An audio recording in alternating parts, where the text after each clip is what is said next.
আমরা এখন কথা বলতে পারি, আমরা এখন সাধারণ মানুষের জন্য কথা বলতে পারি।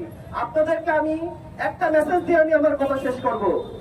বাংলাদেশে বিগত 16টা বছর একটা ফ্যাসিস্ট স্বৈরাচারী সরকার ছিল।